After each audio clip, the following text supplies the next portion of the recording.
Kamusta mga kakaiba? Bago natin simulan ang ating kwento, ay nais ko lamang magpasalamat sa lahat ng nag-follow sa page at nag-subscribe sa ating YouTube channel. Napakalaking tulong po nito sa amin upang magpatuloy gumawa ng mga kwento na inyong napapakinggan. Kaya kung ikaw ay HD pa, naka-follow sa page or naka-subscribe sa channel, ay click mo na yan at maging parte ng Kwentuhang Kakaiba family. Maraming salamat.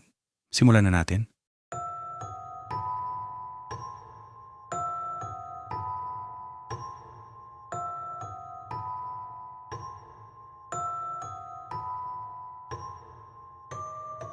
Sa isang talyer, sa gilid ng isa sa mga kalsada sa Maynila, may isang lumang sasakyan na matagal nang hindi nabibili. Isang kulay itim na van. Gasgas na ang pintura nito. May bahid ng kalawang ang ilang bahagi at tila laging malamig ang loob kahit tirik ang araw at mainit ang panahon. Maraming tumingin pero walang tumuloy. Hanggang isang araw nagka-interest si Dave. Kaya pa ba to? Tanong niya sa may-ari ng talyer. Ngumiti lang ang matanda.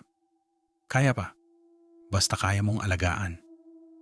Sagot ng matandang may-ari ng talyer. Hindi na nagtanong si Dave. Kailangan niya ng sasakyan para sa trabaho niya bilang isang delivery driver. Mura ang presyo, kaya agad niyang binili ang nasabing sasakyan. Naiuwi niya ito agad subalit unang gabi pa lang may kakaiba na. Habang nagmamaneho si Dave, napansin niyang biglang bumigat ang manibela. Parang may humihila nito. Sumulyap siya sa rearview mirror. Wala namang laman ang likod.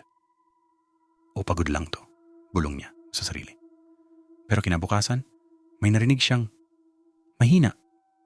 Parang may kumakatok mula sa likod ng van. Tok, tok, tok. Huminto siya at pinuksan ang pinto.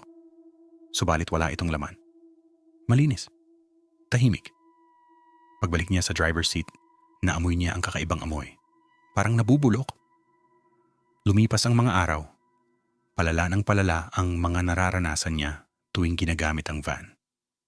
Minsan habang umaandar siya sa EDSA, kusa na bumukas ang radyo ng sasakyan. Subalit puro static lamang.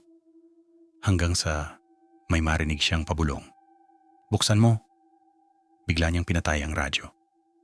Nanginginig ang kamay niya sa naranasan. Isang gabi, may delivery siya sa isang lumang bahay, madilim ang paligid. Pagdating niya, walang sumasagot sa gate. Tinawagan niya ang contact unreachable.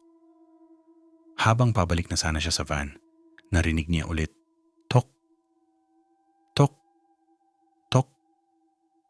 Mas malakas na ngayon. Dahan-dahan siyang lumapit. Nanginginig ang kamay niyang hinawakan ng pinto sa likod. Pagbukas niya, walang kahit na sino o kahit na ano sa loob. Pero sa sahig ng van, may basang bakas ng paa. Papasok, hindi palabas. At doon niya napansin. May salamin sa loob na hindi niya napansin dati. Sumilip siya at doon niya nakita isang babae. Maputla. Basag ang mukha. Nakatingin sa kanya mula sa loob ng salamin kahit wala naman dapat tao sa likod. Pasakay? Bulong nito. Napaatras si Dave pero sumara ang pinto sa likod ng malakas. Sumindi ang makina kahit hindi niya pinihit ang susi. At unti-unting gumalaw ang van, papunta sa madilim na kalsada. Kinabukasan, natagpuan ang van na abandonado sa gilid ng highway. Bukas ang pinto sa likod. Walang bakas ni Dave, pero may bagong gasgas sa loob. Parang may kumalmot sa metal, paulit-ulit, na tila may nabuo ng isang salita. Tulong.